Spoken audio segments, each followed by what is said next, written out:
Bentornati sul canale, dalla Fara e da Fuz. Oggi parliamo delle spade ad anello longobarde.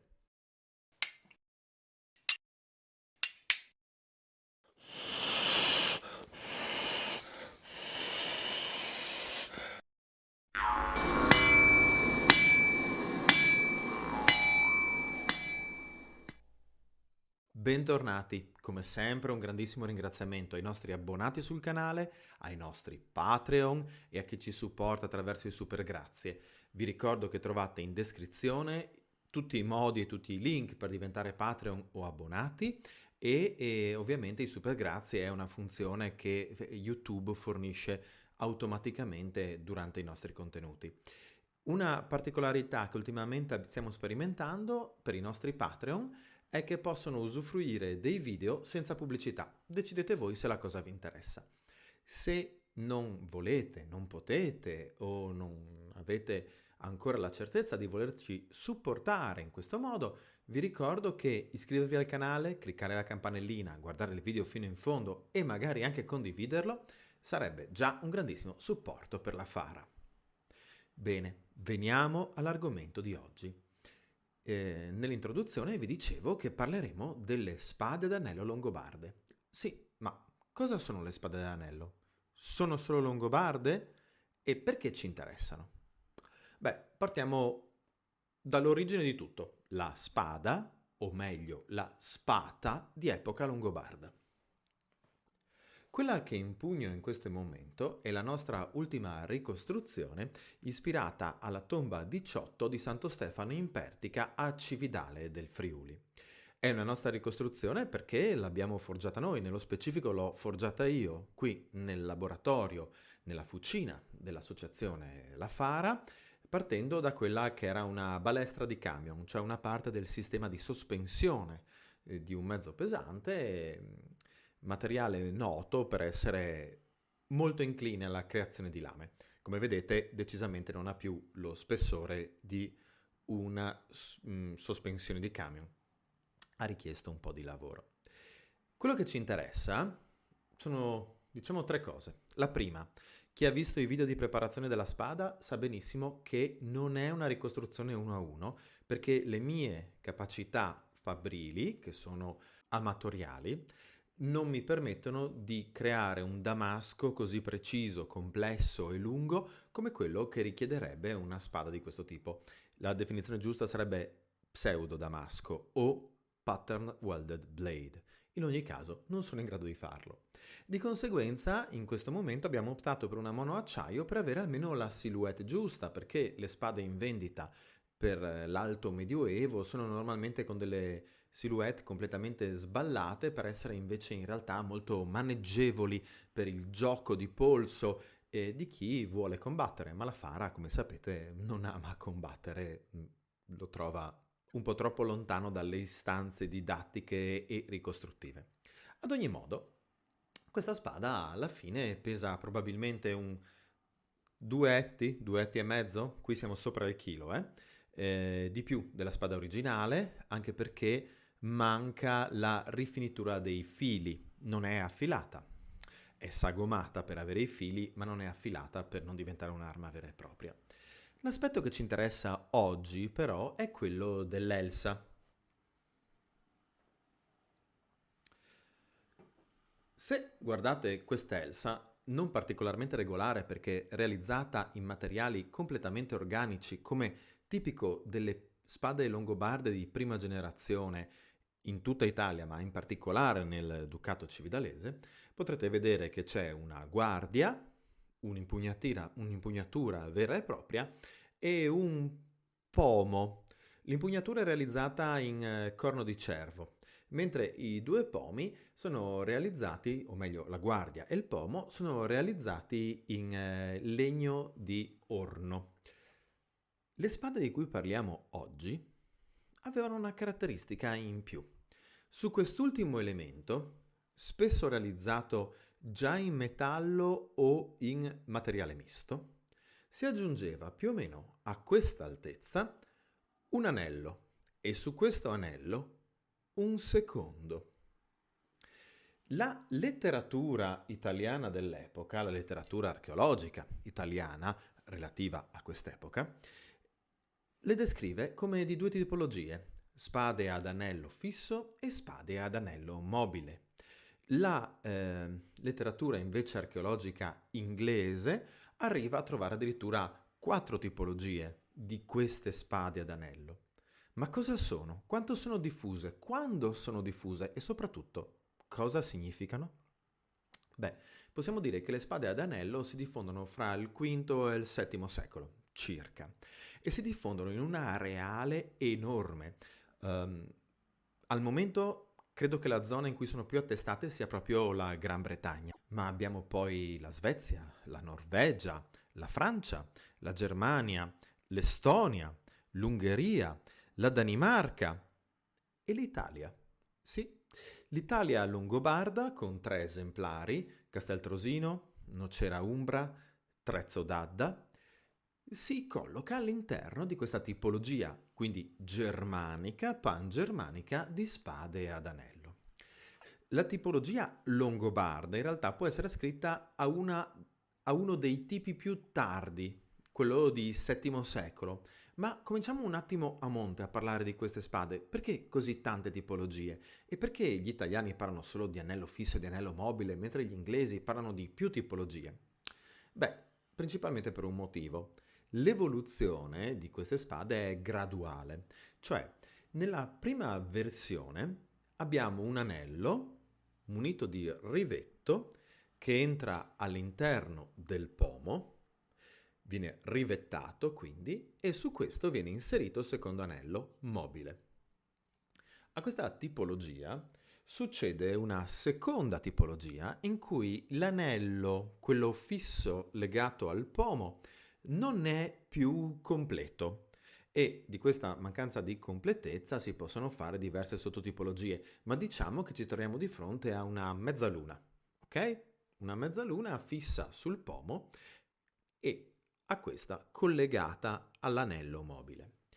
La terza tipologia, che è quella che troviamo in Italia, invece mostra un pomo fuso in un unico blocco in cui l'anello connesso al pomo e l'anello iscritto nel primo sono un unico pezzo compatto di metallo, normalmente bronzo o bronzo dorato, e quindi immobile.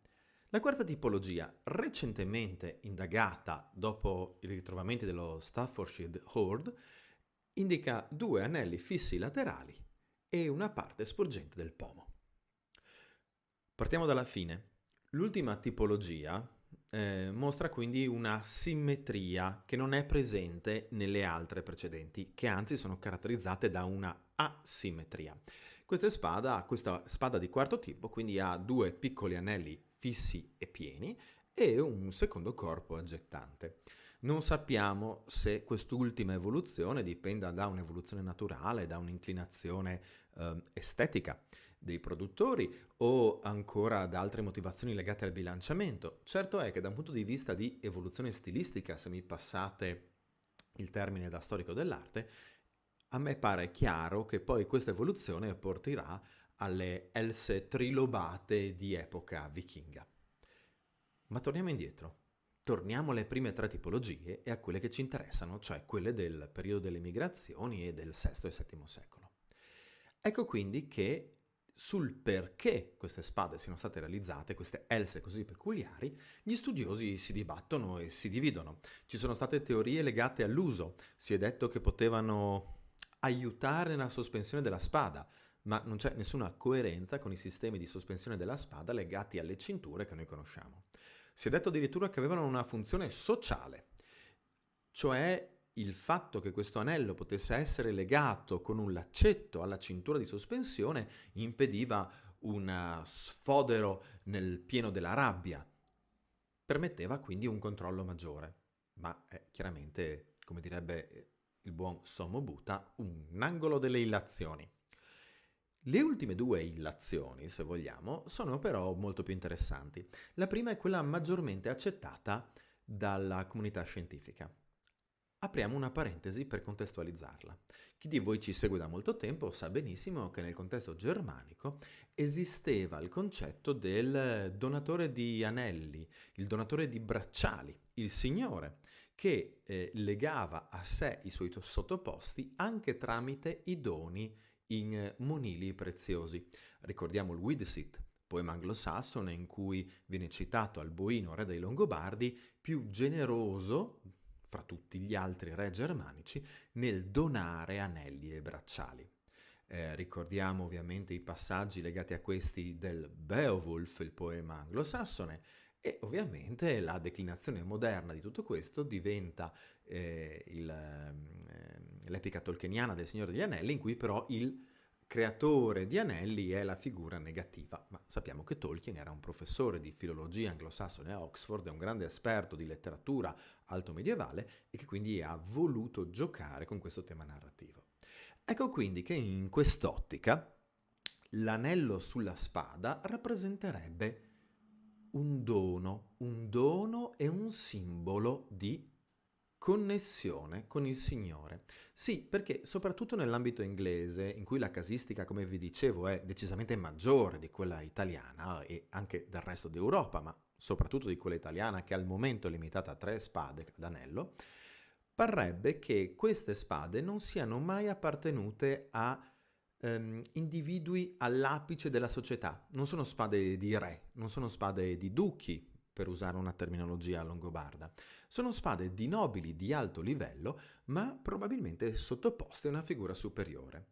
Ecco quindi che, secondo questa interpretazione, il legame di fedeltà fra il duca, il re, il nobile di alto livello e il suo sottoposto, comunque un individuo di massimo rispetto all'interno della società, ma sottoposto a questo primo individuo, ecco che questo legame si concretizza nel simbolo dell'anello, che quindi non esiste più solo in ambito letterario e in ambito finanziario economico, cioè col donatore di anelli, il donatore di bracciali, ma viene concretizzato, la metafora diviene concreta nell'impugnatura della spada, simbolo del valore guerriero.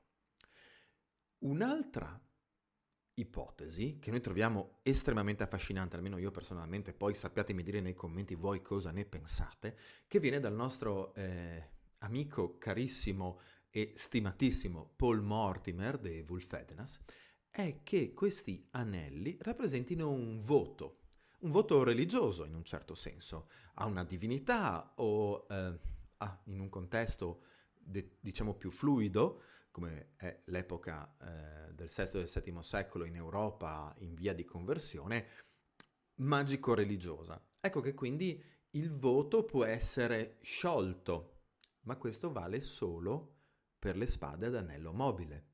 E quindi nelle spade che interessano a noi longobardi, in cui l'anello non è più mobile e anzi è fisso al livello tale che è stato realizzato in un'unica fusione insieme al resto del pomo, questo voto non potrebbe essere più concluso, tagliato, eliminato.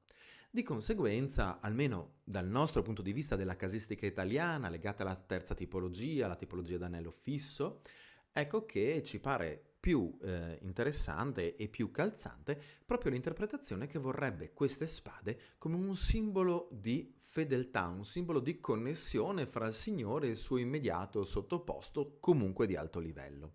Dobbiamo ricordare sempre che la storia che ci viene insegnata a scuola, quella con il feudalesimo fatto di vassalli, valvassini e valvassori, non è mai esistita concretamente in questi termini così schematici e che a maggior ragione nel periodo alto medievale delle migrazioni i rapporti si stavano evolvendo attraverso almeno, se non più, 2 istanze, cioè quella legata al mondo latino-romano e quella invece di provenienza prettamente germanica.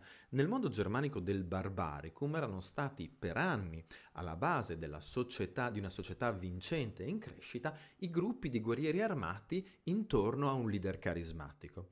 Ecco quindi che in questa dinamica di un leader carismatico guerriero che ha nella fedeltà dei suoi sottoposti la vera forza della sua posizione, ecco che quindi in questa visione la spada ad anello come simbolo di fedeltà individuale, uno a uno, non di censo, non di grado, ma semplicemente di signore e suo, vogliamo dire, scudiero, ma sarebbe una terminologia decisamente raffazzonata e anacronistica, ma per intenderci un rapporto individualizzato e individuale, sempre diverso, non strettamente legato alla stratigrafia sociale, solo di ruoli all'interno della banda di guerra.